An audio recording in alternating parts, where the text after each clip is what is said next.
ఈ వీడియోలో ఒక ఇంపార్టెంట్ అప్డేట్. ఏప్రిల్ 28న యూఎస్‌సిఎస్ వాళ్ళు ప్రపంచంలో ఉన్నటువంటి అన్ని దేశాల యూఎస్ ట్రాన్స్‌లేట్స్ ఏవైతే ఉంటాయో వాళ్ళకి కొన్ని క్వెషన్స్‌నైతే డైట్ చేశారు. తప్పకుండా మీరైతే ఈ క్వెషన్స్‌ని అడగాల్సి ఉంటది. ఎవరైతే యూఎస్‌ఏకి రావడానికి వీసాస్ అప్లై చేసుకుంటారో వాళ్ళకి అని చెప్పేసి. ఇది ఓన్లీ ఈ వీసాకి, ఈ వీసాకి అని అలా ఏమీ లేదు. ప్రతి ఒక్క visa student visa, H one or L one or whatever it is especially ఎవరైతే పేరెంట్స్ అలా అంటే విజిటర్ వీసాల మీద వస్తూ ఉంటారో సో, వాళ్ళందరికీ గూడా ఈ క్వెషన్స్ అనేవి అప్లై అవుతాయి. అక్కడ మనం ప్రాపర్‌గా ఆన్సర్ చెప్తే ఓకే. ఇన్‌కేస్ ఏదైనా అటు ఇటు అయితే మాత్రం ఇంకా మీకు ఫ్యూచర్‌లో అసలు యూఎస్‌ఏ రావడానికి వీసా ఇవ్వరు అని జెప్పేసి. సో, అసలదేంటి అండ్ ఎందుకు తీసుకొచ్చారు? దాని బ్యాక్ ఎండ్ స్టోరీ ఏంటి? అదంతా గూడా ఈ వీడియోలో అయితే షేర్ చేద్దాం అనుకుంటున్నా. సో, ఇంకెవరైనా కొత్తగా మన ఛానెల్‌ని చూస్తున్నట్లయితే తప్పకుండా సబ్స్క్రైబ్ చేసుకోండి. వీడియోకైతే లైక్ చేయండి. ఎవరికైనా యూజ్ అవుతదనుకుంటే షేర్ చేయండి. సరే ఇంక మనం టాపిక్‌లోకొచ్చినట్లయితే అవేంటి అనేసి ఇంగ్లీష్‌లో నేను స్క్రీన్‌షాట్ పెడతాను. అవి చూసుకోండి. నేను తెలుగులోనే జెప్తాను మొత్తం.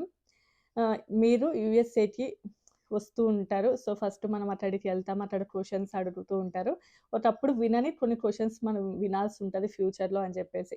అందులోపల ఏంటి అంటే ఫస్ట్ వన్ మీ కంట్రీకి లోపల మీకేమైనా థ్రెట్ ఉందా? అంటే మీరు ఫ్యూచర్ లోపల మళ్ళీ మీరు మీ కంట్రీకి వెళ్ళడానికి ఇంట్రెస్ట్ చూపిస్తారా? అంటే పొలిటికల్‌గా గానియండి ఆర్ వాటెవర్ ఇట్ ఈస్ మీకేదైనా థ్రెట్ ఉందా? మీరు మీ కంట్రీ లోపల సేఫ్‌గానే ఉన్నామని ఫీల్ అవుతున్నారా? అని జెప్పేసి ఒకటి. అండ్ నెక్స్ట్ వన్ ఏంటంటే ఫ్యూచర్‌లో మీరు యూఎస్ వచ్చాక మీ కంట్రీకెళ్ళడానికి ఇష్టపడతారా? లేదు అంటే అక్కడ ఏదైనా ప్రాబ్లమ్ ఉంది అని జెప్పేసి ఫీల్ అవుతారా మీరు అని జెప్పేసి. సో, ఈ క్వెషన్స్ ఆల్‌మోస్ట్ ఈ కైండ్ ఆఫ్ క్వెషన్స్ మిమ్మల్ని అడుగుతారు అని జెప్పేసి. ఎందుకు ఇవి ఒకవేళ మీరక్కడ యెస్ అని గనుక చెప్పారు అని అనుకోండి. అవును మేమిలా ఫీల్ అవుతాము అని చెప్పినట్లయితే మీ యొక్క వీసా అక్కడితోటే క్యాన్సిల్ అయిపోతది. అండ్ ఇంకా ఫ్యూచర్‌లో యూఎస్‌ఏకి రావడానికి ఇక వీసా ఇవ్వదు అని చెప్పేసి. దీనికి మెయిన్ రీజన్ ఏంటంటే యూఎస్‌ఏకి చాలా మంది వస్తూ ఉన్నారు. అది ఇండియా అని కాదు ప్రపంచంలో అన్ని దేశాల వాళ్ళకి ఇది అప్లై అవుతది. వాళ్ళేంటంటే యూఎస్‌ఏకి వచ్చిన తర్వాత అసైలియం తీసుకోవడము, అసైలియం అదే శరణార్థులు అలా అంటూ ఉంటారు కదా!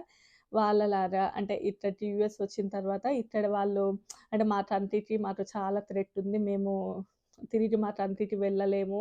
అండ్ అక్కడ మాకు పొలిటికల్‌గా ప్రెషర్ ఉంది. మా పిల్లలు గూడా చాలా వరకు ఇబ్బంది పడుతున్నారు. మేమసల ఆ కంట్రీలో ఉండలేము అని జెప్పేసి చాలామంది ఏంటి అంటే అలా యూఎస్ఏలో ఉండడానికి ఇంట్రెస్ట్ చూపిస్తారు. అండ్ యూఎస్ఏకి గూడా ఏంటంటే హ్యుమానిటేరియన్ గ్రౌండ్స్ అవి ఉంటాయి. అంటే వాళ్ళ కంట్రీ లోపల పాపం వాళ్ళు అంత ఇబ్బంది పడుతున్నారంట. అసలు వాళ్ళ కంట్రీ లోపల వాళ్ళు సర్వే అవ్వలేకపోతున్నారంట. అట్లా చాలా వరకు ఇబ్బంది పడుతున్నారంట అని జెప్పేసి దాని త్రూ వీళ్ళకి ఈఏడీ ఇవ్వడము సో, ఆ తర్వాత వాళ్ళు యూఎస్ఏలోనే సర్వే అవ్వడం ఇలాంటిది ఉంటదన్నట్లు. సో, అదొకటి ఉంటది యూఎస్ఏలో ఆల్రెడీ మీకు చాలా మందికి తెలిసే ఉంటది. సో, అసైలియం తీసుకోవడం అలా. ఎస్పెషల్లీ మనం చాలా వరకు అంటే సౌత్ ఇండియన్స్ చాలా తక్కువగా ఉంటూ ఉండొచ్చు నాకు తెలిసి. అంటే తెలుగు రానియండి, ఈవెన్ తమిళియన్స్ ఇలా చాలా తక్కువ మందిని చూస్తాం గానీ, నార్త్ ఇండియన్స్ ఉంటారు ఇలా. అసైలియం సీకర్‌లాగా యూఎస్ఏలో ఉండిపోయేవాళ్ళు అండ్ యూఎస్ఏకి వచ్చిన తర్వాత విజిటర్స్ లాగా యూఎస్ఏకొచ్చేసి ఇక్కడ కొద్ది రోజులు సర్వే జేసి, ఆ తర్వాత కొద్ది రోజులు స్టే జేసి, ఆ తర్వాత మళ్ళీ అప్లై చేసుకుంటూ ఉంటారన్నట్లు. సో, కొంతమందేంటంటే డాంకీ రూట్ అని జెప్పేసి అలా ఉంటాయి కదా! అలా వచ్చి అక్కడ పోలీసులకి పట్టుబడి కొద్ది రోజులు జైల్‌లో ఉండి, ఆ తర్వాత వాళ్ళు అసైలియం తీసుకొని ఈఏడీ వస్తది. అదొక ప్రాసెస్. అదొకటుంటది. ఇంకా కొంతమందేంటంటే యూఎస్ఏకి వచ్చేటప్పుడే లీగల్‌గా వస్తారు. అంటే అదొక అంటే వీసా త్రూ అంటే ఫర్ ఎగ్జాంపుల్ అది వర్కింగ్ వీసానే కానియండి, లేకపోతే విజిటర్ వీసానే కానియండి. అలా వచ్చిన తర్వాత వాళ్ళకి ఫ్యూచర్‌లో ఇంకా ఎక్స్‌టెండ్ అవ్వదు. ఇంకా మనం తప్పకుండా మన కంట్రీకెళ్ళిపోవాల్సింది. మనం మన హోమ్ కంట్రీకి తప్పకుండా ఎళ్ళిపోవాల్సిందే అని అనిపించినప్పుడు, అప్పుడు ఇలా అప్లై చేసుకుంటూ ఉంటారు. అది ఇన్ని యూఎస్ఏలో ఉండి కూడా అప్లై చేసుకోవచ్చన్నట్లు. సో, మేము మా కంట్రీకి ఎళ్ళలేము. మాకు థ్రెట్ ఉందని జెప్పేసి అలా ఏదో ఒకటి చెప్పి అలా అప్లై చేసుకొని ఇంక యూఎస్ఏలో సర్వే అవ్వొచ్చన్నట్లు. సో, దీన్ని బేస్ చేసుకొని ఏంటంటే, చాలామంది కూడా ఇలా స్టార్ట్ చేశారు. ఇలా ఇలా అప్లై చేసుకోవడము ఒకప్పుడు వేలల్లో ఉన్నది ఇప్పుడు ఆల్మోస్ట్ లక్షల్లోకొచ్చేసింది ఇలా అప్లై చేసుకునేవాళ్ళు అని చెప్పి. సో, యూఎస్ఏకి ఏంటంటే, మేము ఉండలేము, ఆ కంట్రీలో బ్రతకలేము అని అంటున్నా కూడా మళ్ళీ వాళ్ళని అట్లా పంపియడం ఇష్టం ఉండకుండా అదే హ్యుమానిటేరియన్ గ్రౌండ్ మానవతా దృక్పథమా? సరే వాటెవర్ ఇట్ ఈస్ అలాంటివి ఉంటాయి గదా! ఆ బేసిస్ మీద వాళ్ళకిస్తూ ఉండేవాళ్ళు. సో, ఇప్పుడేంటంటే యూఎస్ఏలో చాలా వరకు పొలిటికల్‌గా రానియండి, దీని మీద చాలా వరకు ఇష్యూస్ ఎదురవుతూ ఉన్నాయి.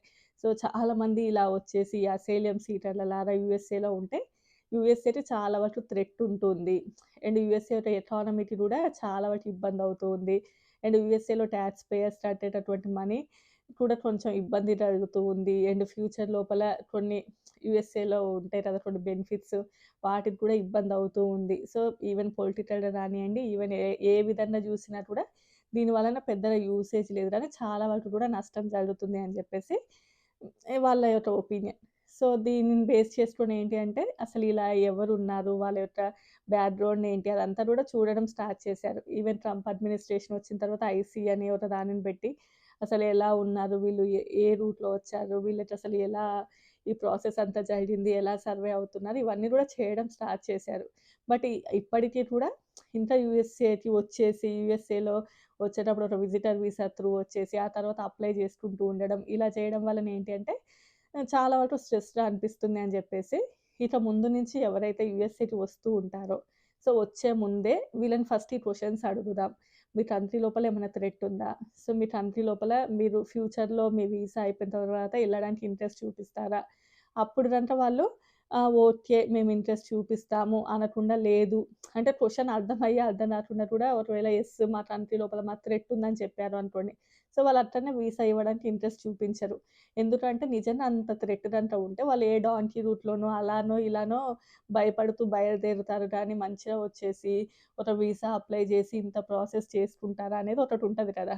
సో, దాని బేసిస్ మీద ఏంటంటే, లేదు వీళ్ళు ఫ్యూచర్‌లో యూఎస్ వచ్చాక చేసుకోవాలనే ప్లాన్ ఉందని చెప్పేసి అక్కడే ఇంక వీసా ఇవ్వడం అనేది క్యాన్సిల్ చేస్తారు అని చెప్పేసి. సో, అదేముంది మనం ఎలాగో చెప్పం గదా! మనకంత అవసరం ఏముంది అని మనం అనుకోవచ్చు. అఫ్‌కోర్స్ మనం చెప్పకపోయినా కూడా ఏంటి అంటే, ఆ క్వెషన్ మనకు కొత్తగా అనిపియొచ్చు. అది అర్థమయ్యి, అర్థం కాకుండా కూడా ఉండొచ్చు అన్నట్లు క్వెషన్. ఎస్పెషల్లీ పేరెంట్స్ ఎవరైనా వస్తున్నా కానియండి, వాళ్ళు ఏదైనా మీ కంట్రీ లోపల ఏదైనా ఇట్లా పొలిటికల్ ప్రెషర్ అది ఉందా అంటే, కొంతమంది పెద్దవాళ్ళకి ఏంటి పొలిటికల్స్ అనగానే ఇంక అన్నీ చెప్పాలి అనే ఇంట్రెస్ట్ ఉంటది గదా! ఆ! ఉంది మా దగ్గర ఇది ఉంది, అది ఉంది అంటే, యాక్చువల్‌గా వాళ్ళు అడిగే క్వెషన్ ఏంటంటే, మీ మీద ఏమైనా ప్రెషర్ ఉందా? మీరు ఫ్యూచర్‌లో ఇలా యూఎస్ఏకి వచ్చాక రిటర్న్ రావాలి. సో, వాళ్ళ క్వెషన్ డిఫరెంట్‌గా ఉంటది. సో, మనం ఏదో చెప్పబోయి ఏదో చెప్పామనుకోండి, సో, మొత్తానికే వీసా క్యాన్సిల్ అయ్యేది ఉంటది కాబట్టి డెఫినెట్‌లీ ఫ్యూచర్ లోపల సో, ఇదొకసారి రిమైండర్ అన్నట్లు. వాళ్ళు ఏది అడిగినా కూడా లేదు మళ్ళీ మేము తిరిగి మా కంట్రీకెళ్ళిపోతాం. ఇలాంటివి ఏది లేదు అని చెప్పాలి. సో, ఇది మెయిన్ అన్నట్లు. ఇంకా వీళ్ళకేంటి అంటే కంట్రీ లోపలికొచ్చిన తర్వాత ఎందుకివ్వాలి వీళ్ళకి అసైలియము, అసలు వాళ్ళ కంట్రీకెళ్దాము, అక్కడ ఏం జరుగుతుందో చూద్దాము అదంతా ఏమీ ఉండదు.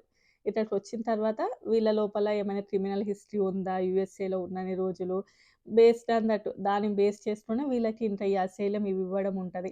వాళ్ళ కంట్రీకెళ్ళి నిజంగానే వీళ్ళకి థ్రెట్ ఉందా? ఎంతమంది థ్రెట్ చేస్తున్నారు? నిజంగానే వీళ్ళకి ఇన్ని ప్రాబ్లమ్స్ ఉన్నాయా? అని జెప్పేసి చూడరు రాదా! సో, అందువల్లన ఏంటంటే కొంచెం ఈ అసైల్యం ఇవ్వడము ఇవి ఎక్కువైపోతున్నాయి అని జెప్పేసి. అండ్ మన ఇండియన్స్‌ని ఐ డోంట్ నో అంటే మన తెలుగు వాళ్ళు అట్లా అసైల్యం ఏమో మనకు తెలీదు ఎక్కువగా గానీ నార్త్ ఇండియన్స్ అయితే ఉంటారు. హ్మ్. ఎక్కువ శాతం అంటే విజిటర్‌లలాగా వచ్చేసి ఆ తర్వాత అప్లై చేసుకోవచ్చు యూఎస్ఏలో ఉండేసి. సో, ఇక ముందు నుంచి ఒకవేళ ఈ క్వెషన్స్ గనుక అడిగారు అనుకోండి మళ్ళీ ఫ్యూచర్‌లో యూఎస్ఏకి వచ్చిన తర్వాత ఇక్కడి నుంచి అప్లై చేస్తుంటే, అదేంటి ఆల్రెడీ ఇంటర్వ్యూలోనే మిమ్మల్ని ఆ క్వెషన్స్ అడిగాము. ఆ రోజు మేము అంతా బానే ఉన్నాము. అంతా ఓకే అని చెప్పారు. ఇప్పుడేంటి మళ్ళీ థ్రెట్ అని చెప్పేసి ఇలా అసైలియంకి అప్లై చేస్తున్నారు అని అంటారు. సో, ఇన్ కేస్ ఆల్రెడీ ఇప్పుడు ఇక్కడ క్వెషన్స్ అడిగిన తర్వాత యూఎస్ఏకి వచ్చాక ఇట్లా అప్లై చేశారనుకోండి, ఉన్న వీసా కూడా క్యాన్సిల్ చేసి మళ్ళీ ఫ్యూచర్‌లో ఎప్పుడు కూడా యూఎస్ఏకి రాకుండా చేస్తారు అని చెప్పేసి సో, స్టేట్ డిపార్ట్‌మెంట్ వాళ్ళైతే ఇవి అనౌన్స్ చేశారు. సో, ఇది మన పెద్దగా ఎఫెక్ట్‌నివ్వకపోవచ్చు అని అనుకున్నా గూడా, క్వెషన్స్ అడిగినప్పుడు మనకు అర్థం రాలేదు అనుకోండి, సో, వాళ్ళేదో అడుగుతే మనం ఇంకేదో చెప్పాలి అనుకున్నామనుకోండి, సో, అక్కడ చాలా వరకు ఎఫెక్ట్ ఒస్తది. సో, వీసాకి గూడా ఎఫెక్ట్ ఇస్తది గాబట్టి, ఈ ఇన్ఫర్మేషన్ మీతో అయితే షేర్ చేస్తున్నాను. సో, ఇంతే అండి ఈ వీడియో. నచ్చితే లైక్ జేయండి, షేర్ జేయండి, సబ్స్క్రైబ్ జేసుకోండి.